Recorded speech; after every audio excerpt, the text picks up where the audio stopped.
the Consciousness Code Podcast, Episode 9, Where Attention Goes, Reality Flows. Hello, and welcome back to the Consciousness Code Podcast. In the last episode, we explored flow presence and the states we chase, the difference between genuine contact and the forms of intensity that can make us feel more alive without necessarily making us more conscious. We looked at immersion, stimulation, state chasing, and the many ways a person can begin to organize their life around what feels vivid, compelling, and real. In this episode, we move into something even more foundational. Whether we are talking about numbness, emotional hijacking, flow, obsession, peace, stimulation, longing, pressure, or presence, one thing is always quietly shaping the world we actually inhabit. Attention. Not just thought, not just emotion, not just personality, not just belief. Attention, where it goes, what it rests on, what it returns to, what it keeps feeding, what it cannot release, what it learns to prioritize, what it ignores, what it magnifies. That is where this episode begins. Because attention is not simply a neutral spotlight floating harmlessly through the mind.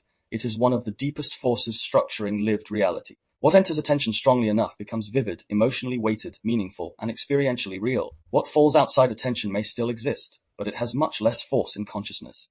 In that sense, attention does not merely register the world. It helps build the world we live in. That is a serious claim.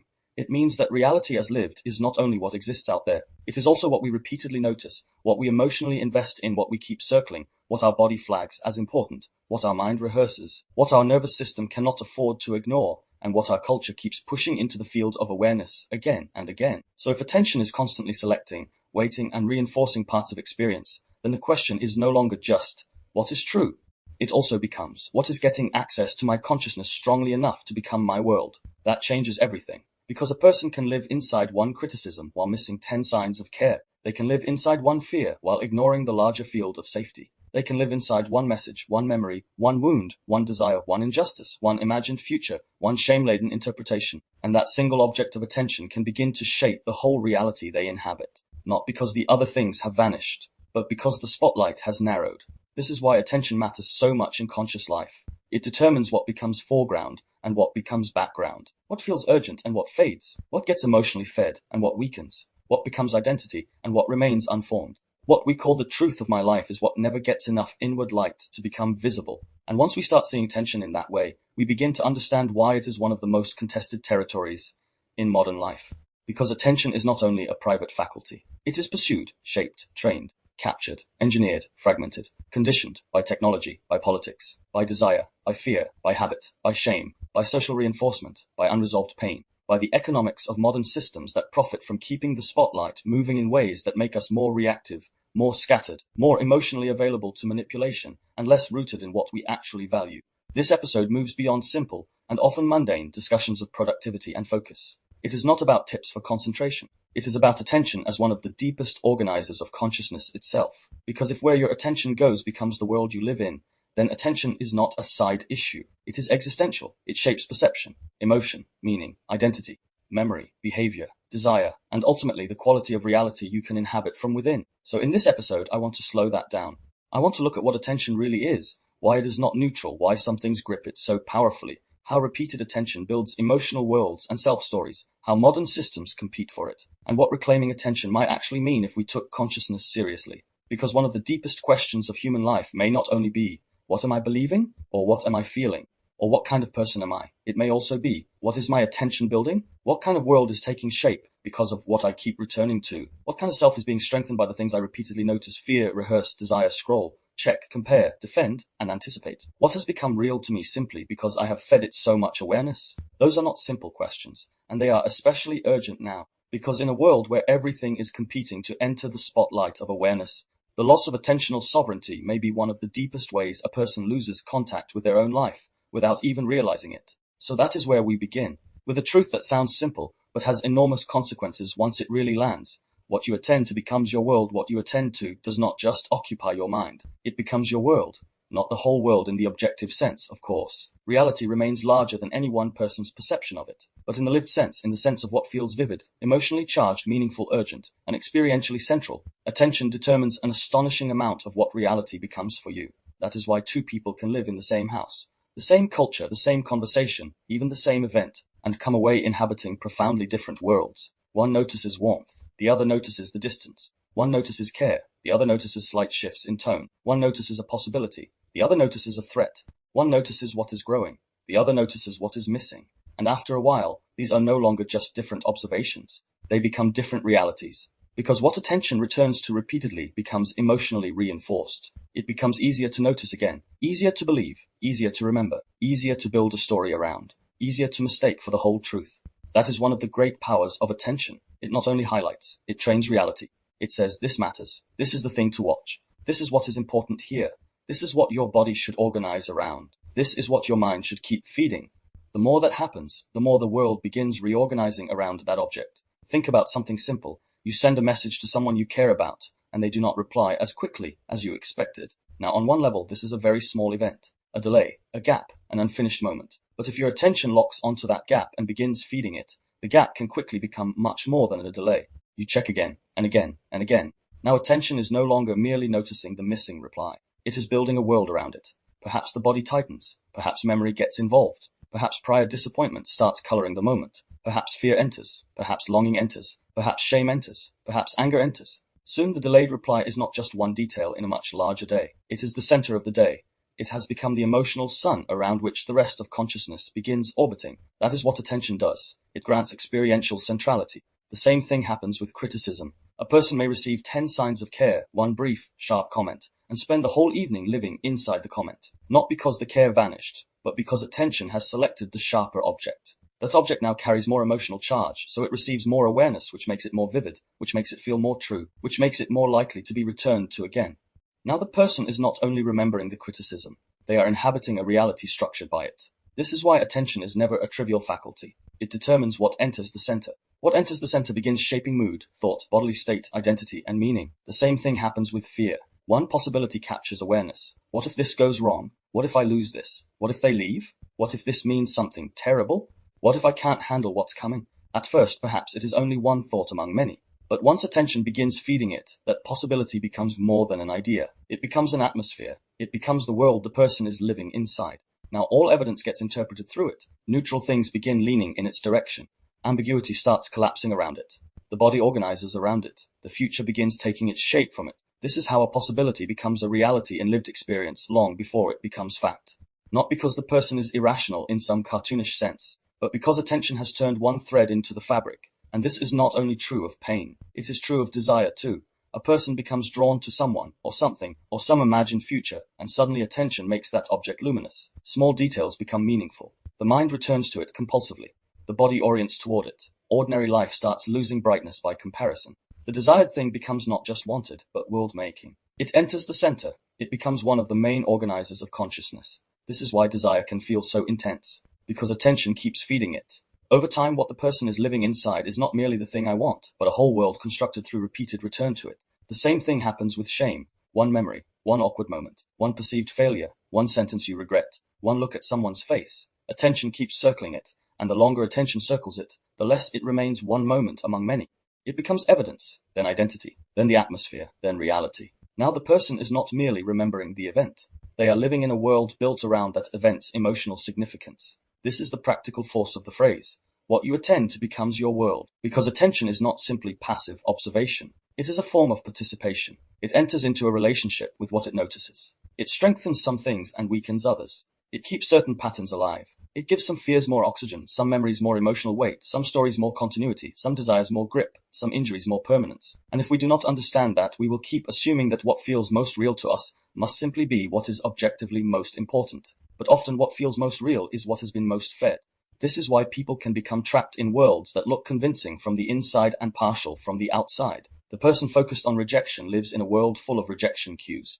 The person focused on status lives in a world full of comparison. The person focused on threats lives in a world full of danger. The person focused on shame lives in a world full of self-evidence against themselves. The person focused on beauty may begin noticing life where others only see function. The person focused on meaning may live inside a depth that others pass by. So attention does not only narrow life negatively, it can deepen it too. What you feed with attention grows in force. Care can grow there. Beauty, gratitude, discernment, patience, craft, awe, love, reality, presence. This is why attention is so morally and existentially important. It is not only a cognitive mechanism. It is one of the deepest ways a life is shaped from within. You become in part what your awareness keeps returning to, not in some magical slogan sense. In a practical, psychological, embodied sense. The nervous system learns it. The mind rehearses it. Memory selects around it. Emotion weighs it. identity begins forming around it, and after a while the person starts saying, "This is just how life is.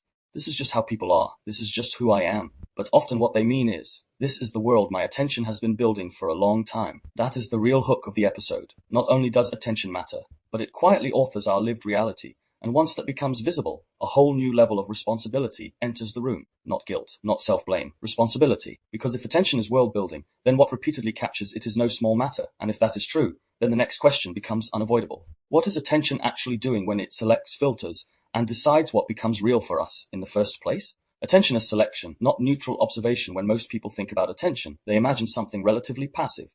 A spotlight, a camera, a faculty that simply turns toward what is already there and records it. But that picture is far too simple. Attention is not a neutral observation. It is a selection, weighting, filtering, prioritizing, exclusion, organization. It does not merely show you the world. It helps decide which part of the world becomes experientially real enough to matter. William James saw this clearly as far back as 1890 when he wrote that attention implies withdrawal from some things to deal effectively with others. That remains one of the deepest truths about consciousness. To attend is always, in some sense, to choose, even if the choosing is not fully conscious, and even if the choice is being shaped by forces inside and outside us that we have not yet understood. This is why attention is never just about what enters the mind. It is also about what gets left out. That matters enormously, because what gets left out does not always disappear in reality. It disappears in lived significance. It remains outside the frame, outside emotional weighting, outside memory consolidation, outside the felt world. So when we talk about attention, we are not talking about a harmless technical process. We are talking about one of the main ways a human life becomes structured from within. Selective attention research has been showing versions of this for decades. Donald Broadbent's work in the 1950s, and Treisman's later refinements, Michael Posner's work on attentional networks, and later contributions from researchers such as Corbetta and Schulman all point toward the same broad truth. Consciousness does not receive all information equally. It filters. It prioritizes. It allocates resources. Some things are foreground. Others remain peripheral. Still others never properly enter the field at all. That sounds obvious until you start feeling the consequences of it. Because if attention is filtering constantly, then what you call my reality is already the product of active selection. Not false selection necessarily. Not arbitrary, but select all the same. Let's examine an example. You walk into a room after a difficult week. You are already tired, already carrying some uncertainty, already slightly braced. There are 20 things available to notice. The warmth of the room, the conversation, the lighting. Someone is smiling at you. Someone else is not making eye contact. The smell of food, the tension in your shoulders. A chair is being moved. A pause in the conversation. A memory stirring for no obvious reason. Now, objectively, all of these things are present in some form, but your attention will not treat them equally. Perhaps one person's neutral expression becomes central. Perhaps one silence becomes loaded. Perhaps one sign of possible exclusion becomes magnetic. Why? Because attention is not functioning like a neutral recording device. It is selected based on salience. Salience is not only about what is objectively important. It is about what the system has learned that is important. This is where neuroscience becomes especially useful. Modern attention science often distinguishes between systems involved in top-down attention, what we choose deliberately to focus on, and bottom-up or stimulus-driven attention, which captures us because it is emotionally charged, novel, threatening, rewarding, unexpected, or otherwise salient. Michael Posner's network model of alerting, orienting, and executive control remains foundational here, while Corbetta and Schulman's work on goal-directed and stimulus-driven attention helped clarify that something sees the field because the system has marked as needing priority. This is an important distinction because many people still imagine attention as fully voluntary, but a great deal of attention is not chosen in the simple sense. It is captured by danger, by novelty, by shame, by desire, by pain, by unfinished emotional material, by unresolved attachment cues, by social threat, by reward anticipation. Once something captures attention strongly enough, it begins reorganizing the rest of the field around itself. This is why a single critical comment can outweigh 10 gestures of care, not because the 10 gestures were unreal, but because the critical comment entered a system already primed to prioritize threat or evaluation. It became salient. It took a central position. It acquired emotional weight. And once that happened, attention stopped being a neutral observer of the whole scene and became the organizer of a much narrower reality. Phenomenology says something similar, though in a different language. Husserl and later Merleau-Ponty understood consciousness not as a blank inner screen, but as always intentional, always directed towards something, always structured by a horizon, always shaped by embodiment and situation. That means the world does not appear to us as a flat totality. It appears as a meaningful field, already organized by concern, relevance, readiness, mood, and orientation. In that sense, attention is not an extra layer added after perception. It is one of the ways the world becomes a world for us at all. That matters because it dissolves the fantasy that we first get pure reality and then simply decide what to think about it. No, reality is always arriving through a selective field. through the body, through history, through readiness, through emotional weighting, through what matters already. This is why predictive processing has become such an influential framework in recent decades. Thinkers like Carl Friston, Andy Clark, and others have developed models in which the brain is not simply receiving the world but continually predicting, updating, filtering, and reducing uncertainty. From that perspective, attention is not merely looking. It is partly about deciding which prediction errors matter, which signals deserve resources, which inputs need updating, and which can remain background noise. Again, in plain language, attention helps decide what counts. That is not a minor claim. It means that if your system has learned that rejection matters immensely, it will allocate attention to rejection cues. If your system has learned that danger matters most, it will allocate attention to the threat. If your system has learned that admiration or approval is critical, it will allocate attention there. If your system has learned that beauty, harmony, or symbolic meaning are central, attention may begin making a very different world available. So attention is never just seeing what is there. It is deciding what becomes there for you. And once something has become there for you often enough, identity starts organizing around it. This is one reason two people can sincerely disagree about the tone of a relationship, the quality of a room, the meaning of an interaction, or the atmosphere of an event. They may not be lying. They may be attending to entirely different layers of the same reality. One notices tension, another notices kindness. One notices risk, another notices possibility. One notices exclusion, another notices freedom. One notices what is missing, another notices what remains. That does not mean all interpretations are equally sound. It does mean the attentional process is never neutral enough to assume that our first reality is simply reality itself in full. This is where body state enters more forcefully. Attention follows physiology more than many people realize. A tired body selects differently than a rested one. A threatened body selects differently from a safe one. A grieving body selects differently than a relieved one. An ashamed body selects differently than an open one. In other words, attention is embodied. That is one reason episode after episode in this series keeps circling back to the state. State determines what becomes easier to notice, harder to ignore, more charged, more believable, more central. The same room can feel friendly or dangerous depending on what the body is already doing. The same conversation can feel connective or exposing depending on where the system is orienting from. So attention is not simply a mental faculty floating above biology. It is deeply tied to nervous system organization. That insight also helps explain why focus is so difficult to reclaim by brute force alone. People often tell themselves to just focus as though attention were a stubborn child needing discipline. But if attention is being continually pulled by unresolved threat, shame, reward anticipation, loneliness, overstimulation, or internal chaos, then force alone is rarely enough. The issue is not merely weak will. It is that the system has decided something else matters more. That is why reclaiming attention requires more than effort. It requires understanding what has become salient and why. This is where contemplative traditions have often contributed something valuable. Long before cognitive neuroscience formalized attentional capture and salience, contemplative practitioners were describing the unstable nature of the mind's spotlight. In Buddhist psychology, for example, attention is repeatedly shown to be pulled by craving, aversion, fear, memory, fantasy, and identification. The mind circles what it clings to and what it resists. It mistakes repeatedly returning for truth. It gives energy to what it feeds. Whatever language one prefers, this is deeply compatible with what modern psychology observes. Repeated attention strengthens mental pathways, emotional worlds, and self-reinforcing interpretations. Again, different vocabulary, often the same event. This matters especially when we think about neutrality, because one of the most dangerous illusions is the idea that attention is simply looking. It is never just looking. It is selected according to prior learning, selecting according to the state, selecting according to emotional charge, selecting according to relevance, selecting according to what has been rewarded, selecting according to what the self cannot yet stop monitoring. That means what you notice is always less than the whole, always. Some part of maturity lies in remembering that, not to become paralyzed, not to distrust all perception, but to become humbler about the frame, to say, this is what is central for me right now. This is what my system is lighting up. This is what my body is weighing. This is what has become vivid, but it may not be the whole field. That sentence is one of the strongest protections against unconscious attentional tyranny, because once you recognize the selection, you are less possessed by it, not free of it completely, but less owned by it. Now there is another layer here that matters too. Attention does not only select external reality, it selects internal reality as well. One sensation becomes everything. One thought becomes everything. One memory becomes everything. One fantasy becomes everything. One bodily discomfort becomes the center of the world. One story about the self becomes identity. Because attention amplifies what it returns to, the internal world starts functioning just like the external one. This is why rumination is so powerful. It is not just thinking too much. It is attentional selection hardened into a loop. The same material gets lit repeatedly, and because it is lit repeatedly, it becomes emotionally stronger, cognitively easier to access, and increasingly plausible.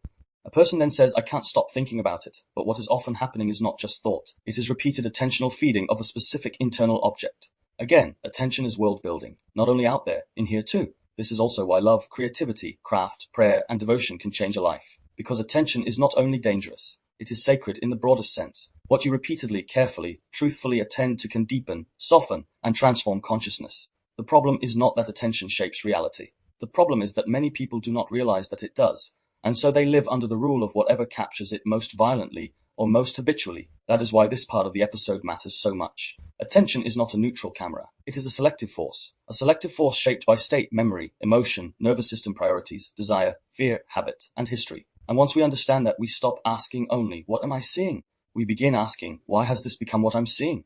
What made this salient? What is my attention excluding? What part of reality has fallen into shadow because this one thing has taken the center? Those questions reopen the field. When the field reopens, consciousness begins to regain some dignity, because attention in the deepest sense is not only about what you look at, it is about what you keep allowing to count as your world. That is why the next question matters so much. If attention is selective, state-shaped, and emotionally weighted, why do some things grip it so strongly that they seem almost impossible to release? If attention is not neutral, but selective, state-shaped, and weighted by significance, then the next question becomes unavoidable. Why do some things grip it so powerfully? Why does one delayed message pull the whole mind into orbit? Why does one shameful memory stay alive for years? Why does one fear keep returning long after the moment has passed? Why does one person, one wound, one symbol, one desire, one perceived threat, one imagined future, one unresolved conversation become so magnetically real that the rest of life starts rearranging itself around it?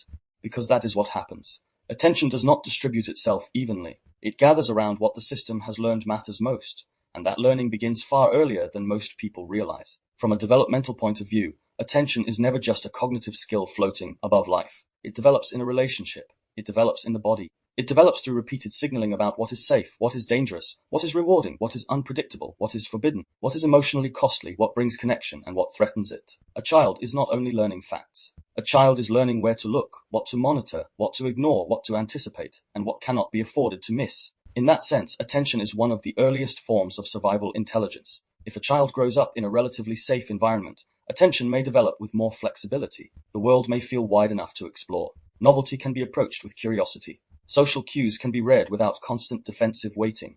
The child can shift attention, release attention, and return to baseline. But if the environment is unpredictable, tense, shaming, intrusive, emotionally inconsistent, or threatening in quieter ways, then attention often becomes more vigilant. It starts scanning.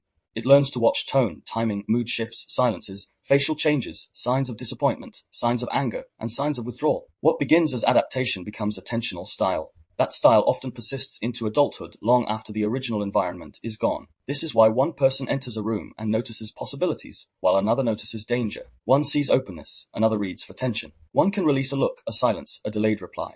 Another cannot. Not because one is better in a moral sense, but because attentional development has been shaped differently. Psychology has long circled this through attachment theory, conditioning, cognitive schemas, and attentional bias research. What gets repeated gets learned. What gets learned becomes prioritized. What becomes prioritized becomes easier to notice. And once something is easier to notice, it starts feeling like reality rather than a pattern. From a neuroscientific perspective, this makes sense. Attention is partly shaped by salient systems, predictive processes, interoceptive signals, and memory networks constantly asking a practical question. What matters most right now?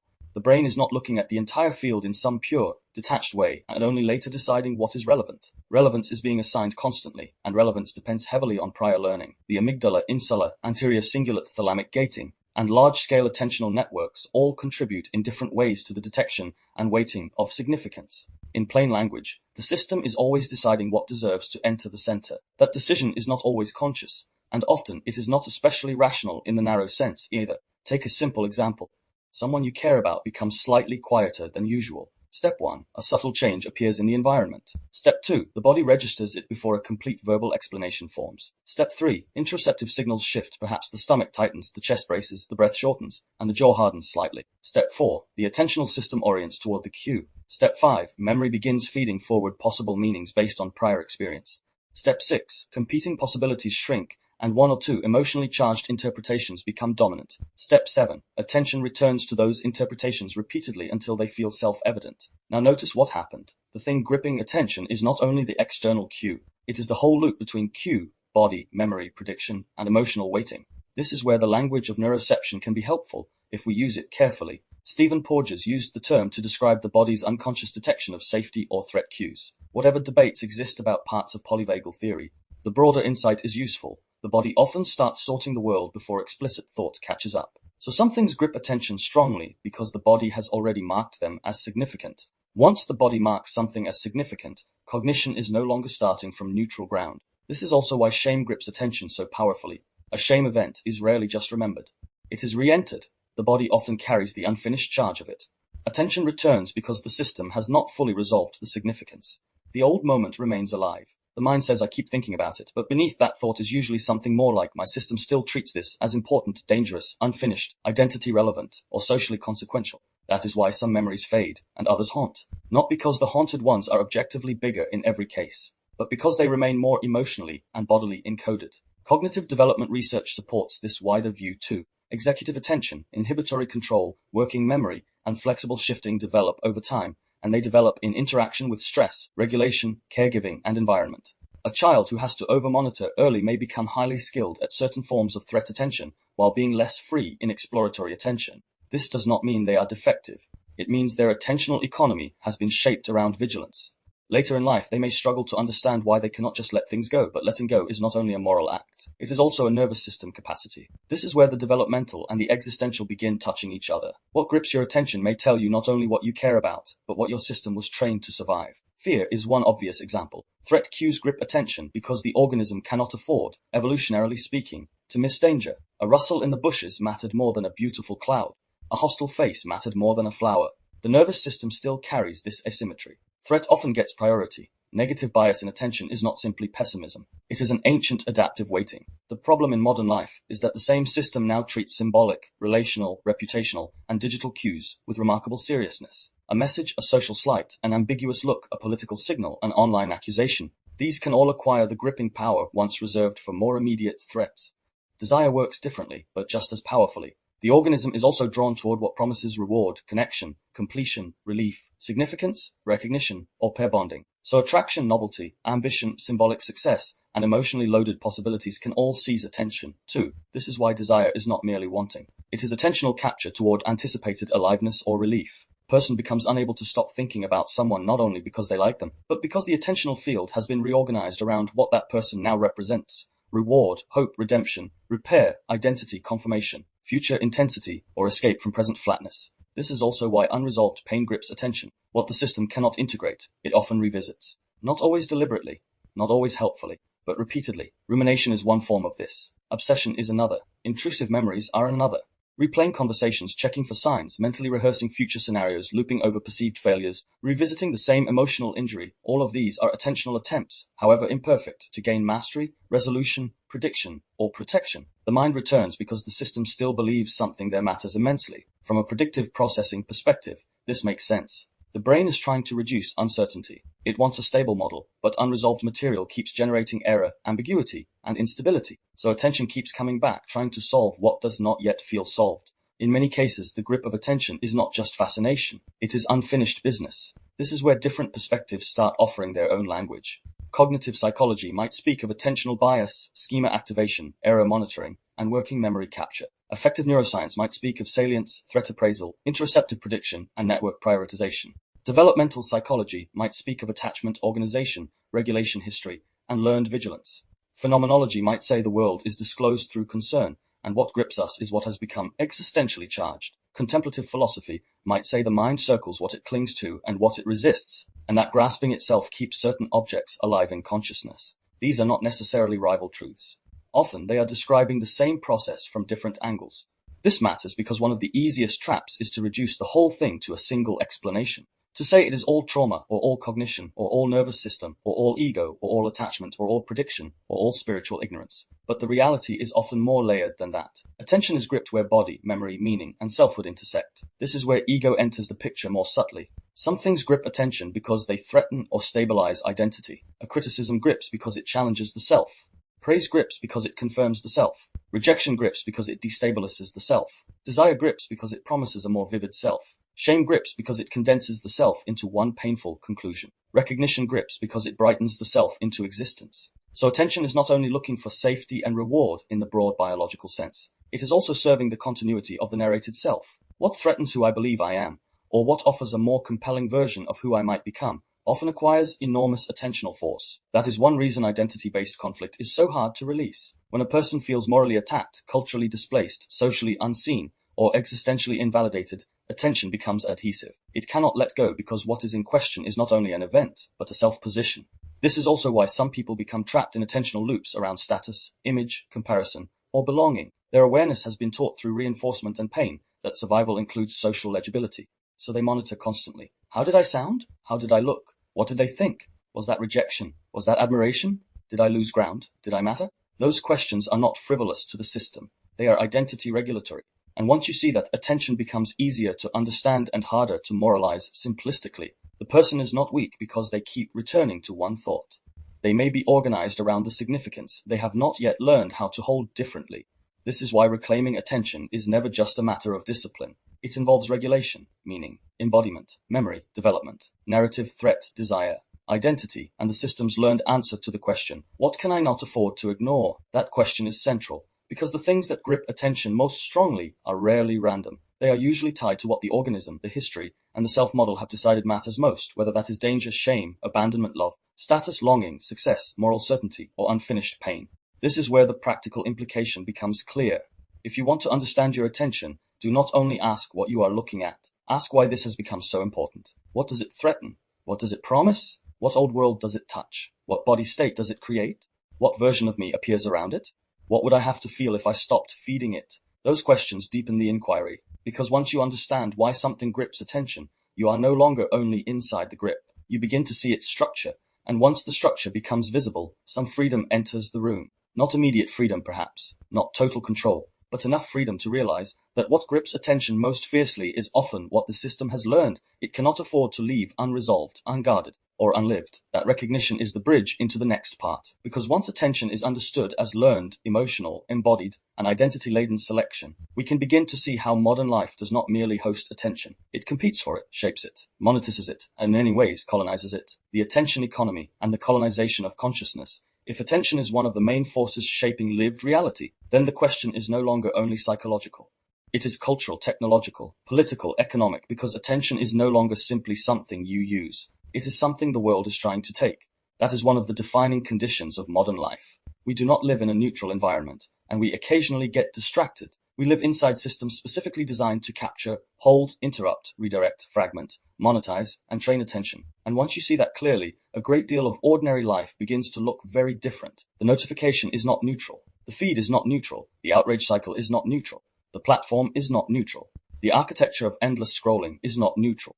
The way novelty is delivered, rewarded, and repeated is not neutral. The emotional bait built into headlines, thumbnails, talking points, and social performance is not neutral. All of it is competing for one thing, your field of awareness. That matters because if attention helps build the world you live in, then whoever repeatedly captures attention is not only taking your time, they are helping shape your reality. That is the deeper issue here, not simply a distraction, colonization, not in some exaggerated or theatrical sense, but in a real experiential one. The structures around you are not merely offering information. They are training what becomes salient, what becomes emotionally weighted, what becomes repetitive enough to feel true, what becomes urgent, what becomes morally central, what becomes desirable, what becomes threatening, and what begins slowly replacing your own more deliberate relationship to reality. This is why attention is now one of the most contested territories in modern life. Because modern systems do not need to control every belief directly if they can control what keeps entering the spotlight. They do not need to tell you exactly what to think if they can repeatedly shape what you keep seeing, what you keep fearing, what you keep checking, what keeps interrupting your body, what keeps your nervous system slightly activated, what keeps your mind returning for another hit of novelty, outrage, anticipation, or emotional stimulation. That is how a consciousness gets shaped without always feeling obviously coerced. It gets interrupted, fragmented, lured, reinforced, conditioned, one small capture at a time. Take notifications. At first they seem trivial, a sound, a banner, a vibration, a number in red. But what is a notification really? It is a claim, a demand, a bid for salience. Something is saying, this matters now. The body responds before philosophy does. Orientation occurs. Attention shifts. A private line of consciousness is broken open by an external claim. If this happens once in a while, perhaps the cost is small. But if it happens dozens or hundreds of times across a day, then the system is no longer organizing around one self-directed stream of awareness. It is living in a state of repeated interruption that has consequences. Thought becomes more fragmented. Depth becomes harder to sustain. The body remains more vulnerable to intrusion. The threshold for boredom lowers. The threshold for agitation lowers. Silence becomes unfamiliar. Sustained attention starts feeling effortful rather than natural. Once that happens, the person is not only checking the device has started training the nervous system. This is why interruption matters more than many people realize. A deeply attentive life depends partly on continuity, on the ability for awareness to remain with one thing long enough for layers to emerge. But notification culture privileges discontinuity. It trains the mind to expect relevance from outside rather than depth from within. It rewards reactivity over steadiness. It makes the world feel like a series of incoming claims rather than a field to be entered with deliberate attention. Then there is algorithmic reinforcement. This is where the issue deepens. Because attention is not only being grabbed randomly, it is being studied, measured, modeled, fed back to you in increasingly optimized forms. The platform learns what holds you, what stirs you, what frightens you, what flatters you, what enrages you, what keeps you pausing, checking, watching, scrolling, commenting, comparing and returning. And once it learns that, it does not simply show you the world. It shows you the world through the probabilities of your own capture. That is a profound shift, because reality is no longer just filtered by personal history and nervous system salience. It is filtered again by commercial systems designed to maximize engagement. So your attention gets fed what it is most likely to stay with, and the more you stay with it, the more the system learns that this is what you want. But what is being reinforced may not be what nourishes you.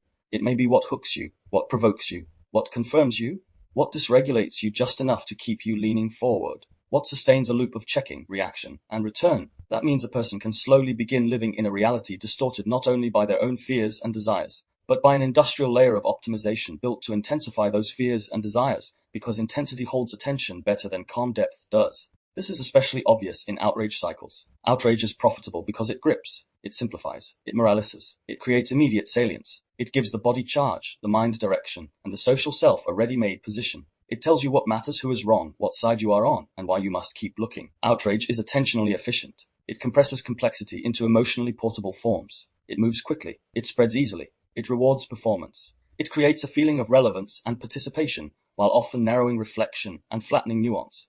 When outrage becomes one of the main currencies of public attention, a strange thing happens. The emotionally inflammatory begins to feel more real than the quietly true.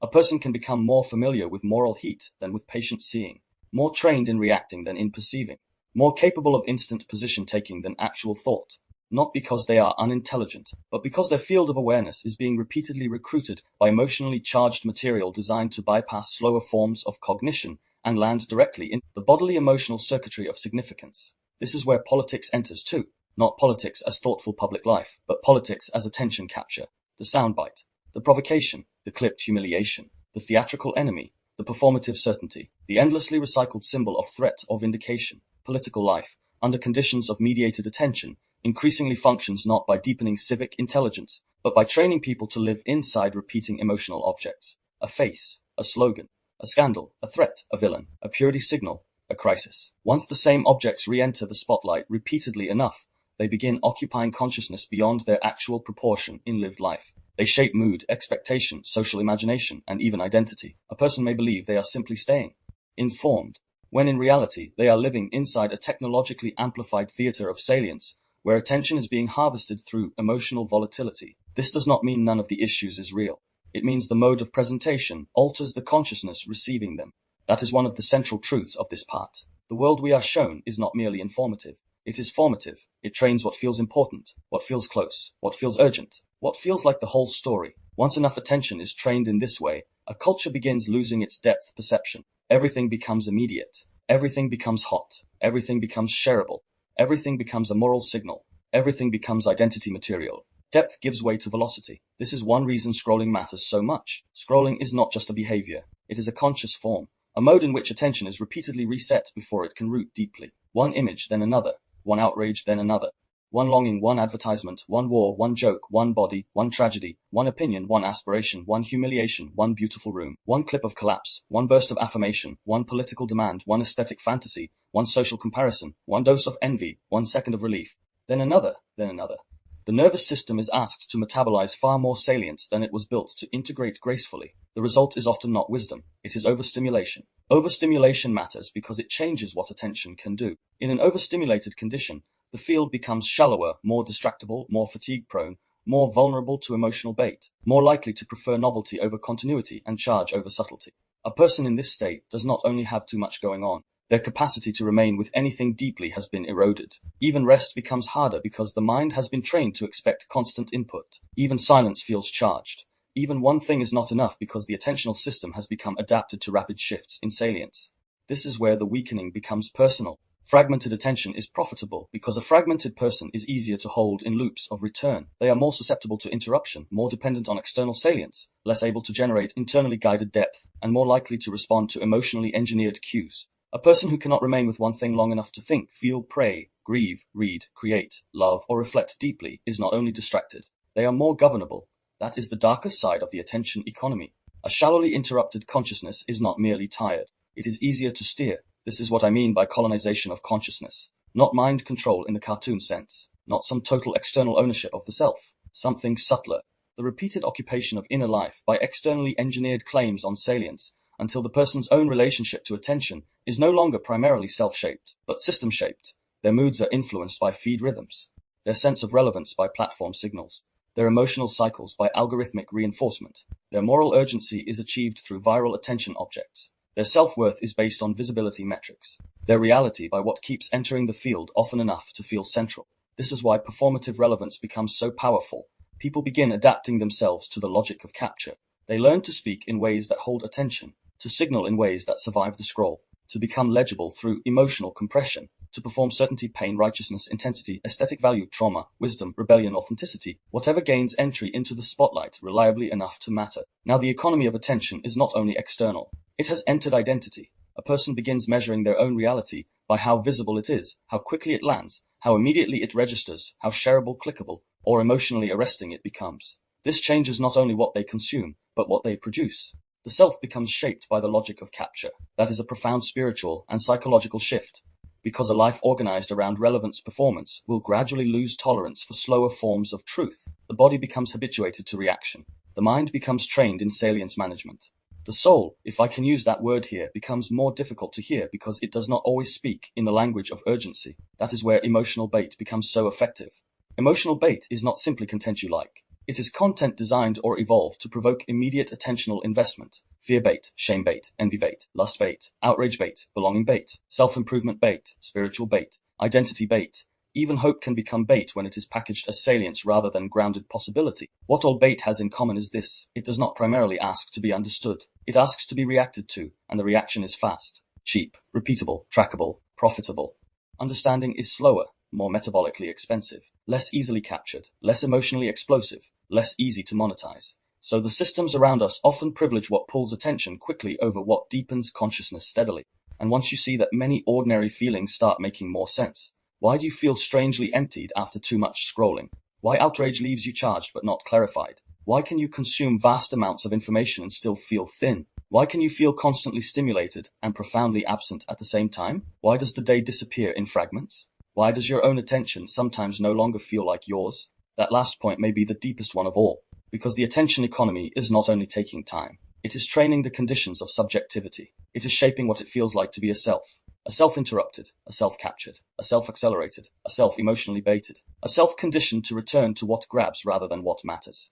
A self that begins mistaking relevance for reality because relevance is what keeps entering the frame. This does not mean personal agency vanishes, but it does mean that reclaiming attention is much bigger than self-help productivity advice. It is not merely about setting timers or having more discipline, though practical things matter.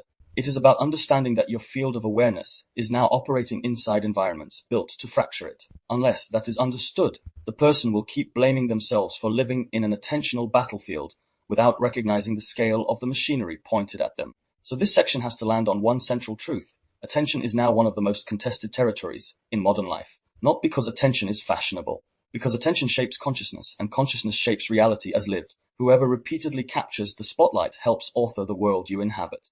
That is why media platforms, outrage systems, political theater, novelty cycles, scrolling design, notifications, emotional bait, and performative relevance are not separate from personal spirituality, psychology, or selfhood. They are actively involved in forming them. The structures of capture outside you and the patterns of attention inside you are now deeply entangled. Once that becomes visible, the whole question of conscious living changes. It is no longer only, how do I focus better? It becomes, what is competing to decide what my life feels like from the inside? What has my attention been trained to serve? What am I being taught to return to? What kind of consciousness is this environment producing in me? What might it mean now to recover enough sovereignty over attention that I am no longer living entirely inside realities built by systems that profit from my fragmentation? That is the bridge into the next part, because once we understand the machinery of capture, we can finally ask what repeated attention does to identity itself, how the things we keep returning to become not only our world, but slowly, quietly, our self-story. Repetition, identity, and attentional loops. One of the most important things to understand about attention is that it not only shapes the moment, it shapes the self, not all at once. Not in some dramatic overnight transformation, but slowly through repetition. What you repeatedly attend to becomes easier to notice again. What becomes easier to notice again begins to feel more true.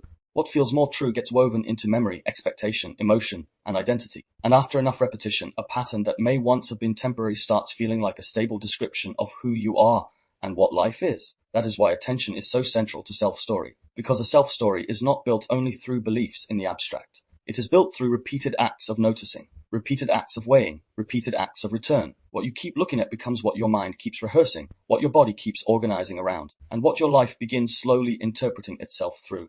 This is how repeated attention builds personal reality. Take rejection. If a person's attention has learned to prioritize signs of rejection, then rejection does not remain one experience among many. It becomes a pattern finder. A tone shift matters more than warmth. A delayed response matters more than sustained care. A pause matters more than presence. The mind begins to live in a field where exclusion, loss of interest, and disconnection become easier to spot than affection, continuity, and belonging. Now this may begin as an adaptation. A person may have real reasons for this attentional style, but once the style is repeated long enough, it starts becoming more than vigilance. It becomes an identity. The person says, people always leave. I'm hard to love. I know when someone is losing interest. This always happens to me. What happened there? A temporary or recurring state of attentional vigilance has become a lasting self-story. The same thing happens with failure. If attention repeatedly returns to what went wrong, what was not enough, what was missed, what fell short, what should have been better, then failure begins acquiring much more reality than competence, effort, growth, context, or resilience. A person may do many things well, but the one thing that fails becomes the emotional center. Then the next failure becomes easier to notice. Then the next. Soon, the person is not only remembering specific events, they are living inside an attentional loop in which failure becomes identity relevant. And after a while, they stop saying, that went badly. They start saying, I'm just not the kind of person who gets things right. I always mess things up. This proves who I am. Again, attention has built more than mood. It has built selfhood. Shame works the same way, perhaps even more powerfully. If a person repeatedly attends to moments of embarrassment, awkwardness, exposure, or inadequacy, those moments begin to consolidate into a narrative center. The body learns them. Memory privileges them. The mind returns to them. The person starts scanning life for fresh evidence that fits the same story. A new mistake is no longer just a mistake. It is confirmation. That is what makes shame loops so vicious. Attention does not merely revisit the old wound. It keeps feeding it. And because it keeps feeding it, the wound remains alive enough to organize the next perception. Now the person is not only ashamed, they are shame attentive. They are living inside a world where the self is being continuously measured, exposed, and found wanting.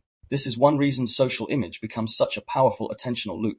A person who is constantly tracking how they appear to others is no longer simply having self-conscious moments. They are living inside an identity maintenance system. They monitor tone, face, posture, status, impression, acceptance, whether they sounded foolish, whether they were too much, too little, too eager, too quiet, too intense, or not enough. The spotlight keeps returning to the social self. And once that happens, ordinary life becomes difficult to inhabit directly. The person is no longer only living. They are watching themselves live. This connects directly with earlier episodes on role and identity repetition. In episode 4, we explored how roles become selves through rehearsal. Here, attention is one of the mechanisms by which that rehearsal becomes solid. If a person repeatedly attends to how they must appear as the strong one, the calm one, the clever one, the spiritual one, or the one who is doing well, attention keeps feeding the role. The role becomes more visible than the living self underneath it. Over time, what is being maintained through attention starts feeling like essence. That is how self-fulfilling identity takes shape, not only through what you think, but through what you keep noticing, fearing, checking, and reinforcing. This is also why temporary states can become lasting identities. An anxious state repeated often enough and fed by attention becomes I am an anxious person. A shutdown state becomes I'm detached. A shame state becomes I'm broken. A pressured high-functioning state becomes I only work well like this. A longing state becomes I'm the kind of person who loves deeply. In each case, the attentional loop selects certain experiences, reinforces them, and slowly converts them into identity. The temporary becomes enduring because it is repeatedly fed. That is the core insight of this section. Attention is one of the main ways a temporary state becomes a lasting self-story, and once you understand that, you begin to see why change is so hard, because a person is not only changing thoughts. They are interrupting reinforced loops of noticing.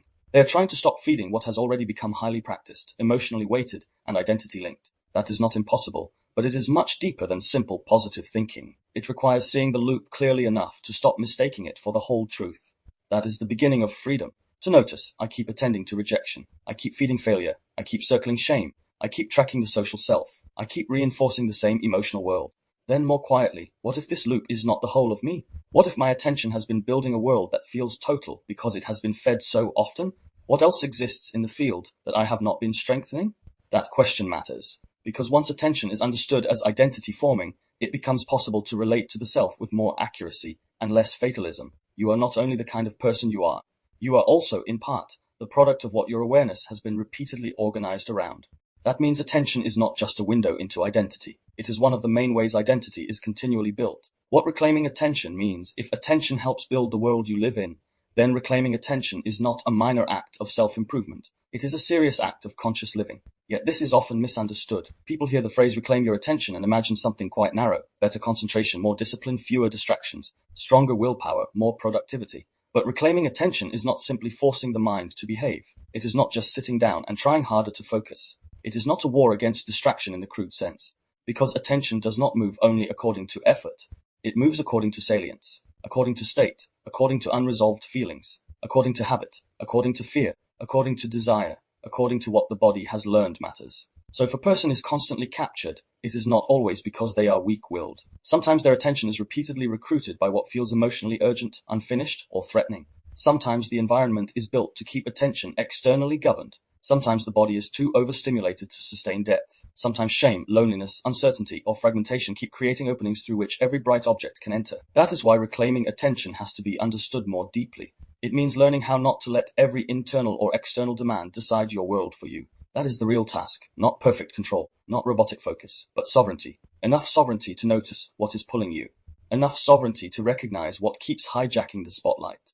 Enough sovereignty to distinguish what matters from what merely grabs. Enough sovereignty to return again and again to what you actually want to live inside. That return matters, because much of modern life is training the opposite. It is training attention to be externally governed, emotionally baited, rapidly redirected, and habituated to interruption. So reclaiming attention often begins not with adding something heroic, but with reducing unnecessary fragmentation. Reducing overstimulation matters here, not because silence is morally superior, but because a saturated system struggles to remain with anything deeply. If the body is constantly interrupted, the mind begins expecting interruption. If the field is full of noise, novelty, and small demands, then depth becomes harder to sustain. So part of reclaiming attention is simply making conditions in which attention has a chance to stabilize. This might mean fewer notifications, less compulsive checking, more single tasking, more unbroken stretches of time, less reflexive scrolling, more spaces where the body does not have to remain half-braced for the next demand. These things sound simple, but they are not trivial. They are environmental acts of consciousness protection.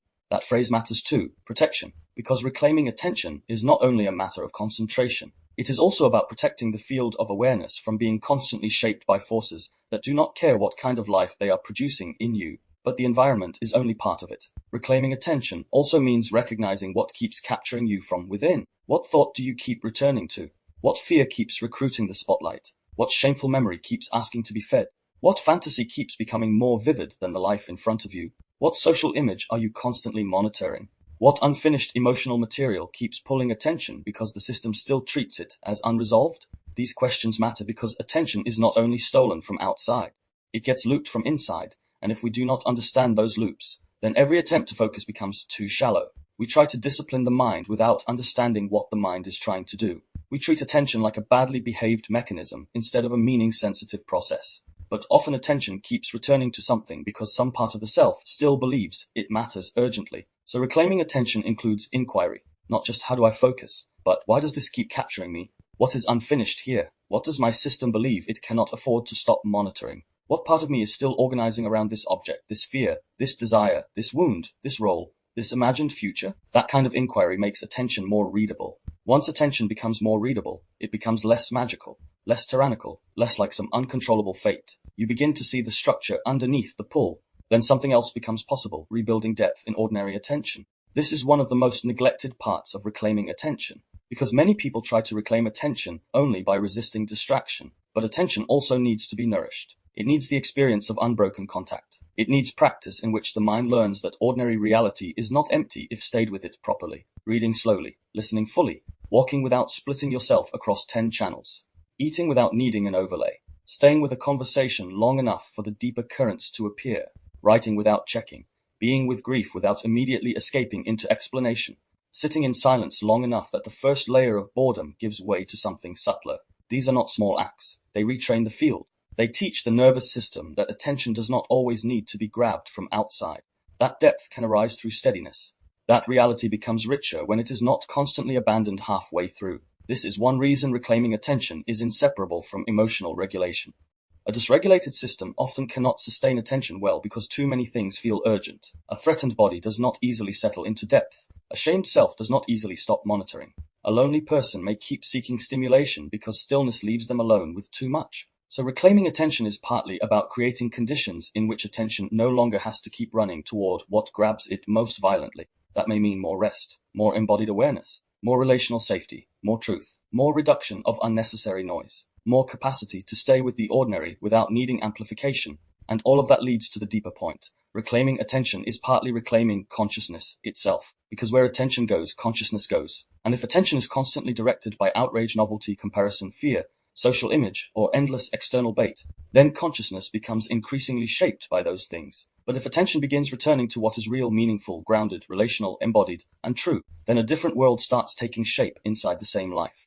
That does not happen all at once. It happens through return from the loop, return from the bait, return from the compulsion to check, return from the self-story that keeps feeding itself, return to the room, to the body, to the page, to the person, to the work, to the breath, to what actually matters. This is why reclaiming attention is not a performance of perfect focus. It is a repeated act of coming back. Over time, that repeated return changes a person, not because they become superhuman, but because the world they are building with attention becomes different, less fragmented, less externally governed, less emotionally colonized, more deliberate, more inhabited, more real. That is what reclaiming attention actually means, not simply trying harder to focus, but learning how not to let every demand, every fear, every platform, every old wound, and every bright object decide your inner world for you. Integration. The world you live in is the world your attention keeps building. So, where does all of this leave us? If attention selects, if it waits, if it filters, if it builds emotional worlds, reinforces identity, responds to state, gets captured by fear and desire, and is actively competed for by modern systems, then conscious living cannot be separated from attentional responsibility. That is the real integration of this episode. Because attention is not a minor mental habit. It is one of the main ways reality becomes lived. What you repeatedly return to begins shaping what feels true, what feels central, what feels urgent, what feels like my life, what feels like me. That means attention is not just something you use.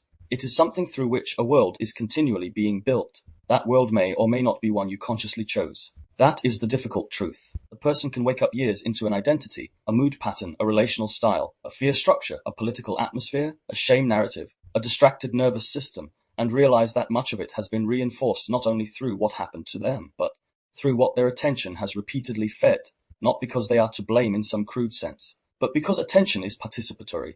It strengthens what it returns to. So the question becomes, what has my attention been feeding? What kind of world has it been building? What stories feel true to me now because I have returned to them so often? What emotional objects have become central not because they are the whole truth, but because they have been given the spotlight again and again? What in me has grown strong through attention? What in me has gone weak through neglect? These are not abstract questions. They touch every part of life. They touch love because attention determines what we notice in one another. They touch fear because attention determines what becomes a threat. They touch selfhood because attention determines what gets repeated strongly enough to become identity. They touch politics, media, and technology because attention determines what becomes emotionally real at scale. They touch spirituality because attention determines what deepens and what distracts. They touch healing because attention determines what loops and what opens. That is why reclaiming attention is not perfectionism. It is care. Care for what enters the field. Care for what gets reinforced. Care for what keeps becoming my reality simply because it has been repeatedly lit. Care for what kind of consciousness your life is training in you. Perhaps this is where the episode lands most clearly. The world you live in is not only the world around you. It is also the world your attention keeps building within you.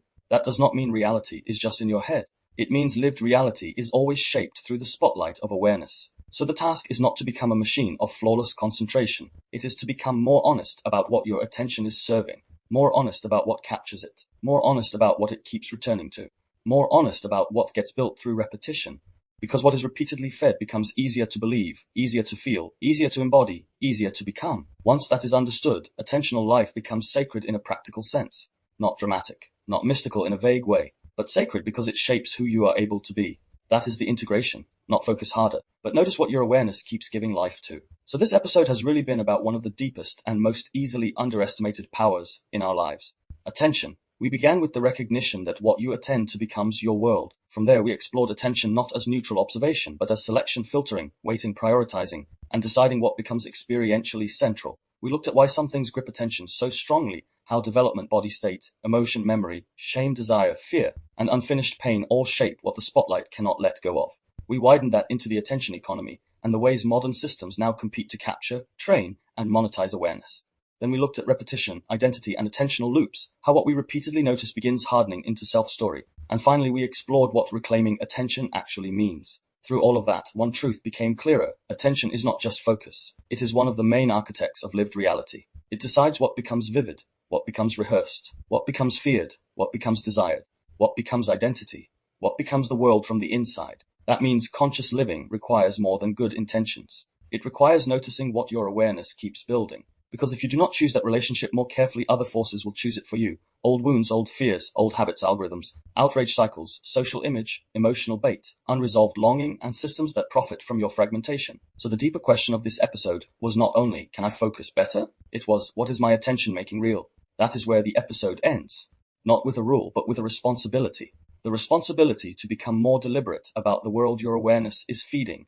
In the next episode, the engineered capture of attention, we take this even further. Because if attention shapes reality, and if modern life is actively competing for it, then we need to look more directly at the machinery and architecture built to seize it. In episode 10, we'll explore how platforms, media systems, political theater, design psychology, behavioral engineering, novelty cycles, outrage loops, and digital architecture are built to compete for ownership of consciousness itself. We'll look at how attention is deliberately shaped, how emotional hooks are embedded into systems, how relevance gets engineered, and why protecting consciousness now requires more than willpower. It requires understanding the machinery built to fragment and direct it. Because once you see attention as contested territory, the next question is obvious. Who benefits when your awareness is no longer fully your own? That is where we go next. So as we end this episode, I leave you with this. Notice the world your attention keeps building. Notice what keeps entering the center. Notice what keeps getting fed. Notice what has become emotionally real through repetition, and what has faded because it no longer receives your light. Because what you attend to is never neutral for long. It becomes a memory, a mood, a meaning, an identity and reality as lived. Until next time, thanks for joining me today. You've been listening to the Consciousness Code podcast episode 9, where attention goes, reality flows. I'm James Miller.